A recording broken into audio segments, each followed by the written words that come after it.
मनीषा बोंद्रे और आप देख रहे हैं केसरी उजाला न्यूज।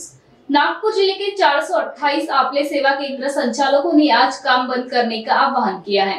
उन्होंने कहा कि लाड़की बहन योजना से हमारे सेवा केंद्र पर असर पड़ा है और काम का बोझ भी बढ़ गया है, लेकिन आय शून्य है, जिसके कारण यह विरोध हो रहा है। उन्होंने आगे कहा कि हम हमारे परिवार का भरण पोषण कैसे करेंगे। फिलहाल सभी सेवा केंद्र संचालक आज नागपुर के कलेक्टर ऑफिस के सामने विरोध प्रदर्शन कर रहे हैं।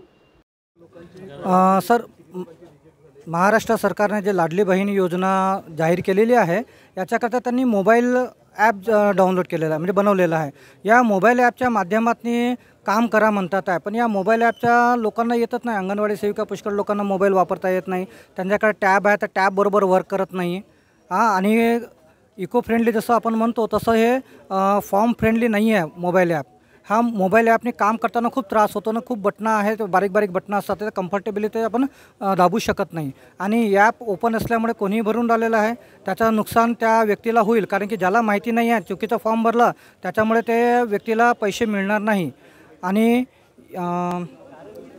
या ॲपमुळे ॲपमध्ये जो डाटा आहे, आम्ही तर सबमिट करून राहिलो डाटा, पण ते डाटा पाहण्याचा सबमिट झालं याचं काही हे नाही आहे। ॲक्नॉलेजमेंट काढावं लागेल, ॲक्नॉलेजमेंटची प्रिंट काढावं लागेल। त्या ॲक्नॉलेजमेंटची प्रिंट कशी काढणार आहे त्याच्यामध्ये मोबाईलमध्ये?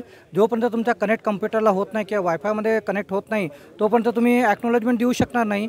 उद्या ती व्यक्ती आली आणि माझं ॲक्नॉलेजमेंट का कुठे आहे असं विचारलं, तर आम्ही काय सांगणार त्यांना? ते म्हणतील की तुम्ही फॉर्म भरला, आम्हाला पैसे नाही मिळाले, तर आमचे पैसे का नाही मिळाले बा? हे जर प्रश्न विचारतील तर आमच्या घरी गोंधळ घालतील ते। तर अशा वेळेस कोण जबाबदार राहणार आहे त्याच्याकरता? आम्ही तर ॲप भरून सारी मोकळे होऊन गेलो आहे।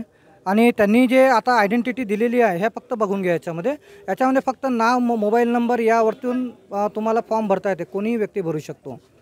असं तर म्हणजे फ्रॉड सर्वे लिहून येतं, मग ॲप्लिकेशन सबमिट झाला कशावरनं, आणि इथे मुख्यमंत्री योजना पेंडिंग ॲप्लिकेशनचा ॲक्नॉलेजमेंट कुठेच देत नाहीये ते, कुठेच देत नाही आहे। स्नॅप नाही करू शकत, स्क्रीनशॉट पण नाही। सर्वेचा ॲक्नॉलेजमेंट नसतो ना, सर्वे म्हणून त्यांनी आपली जबाबदारी मोकळी केली।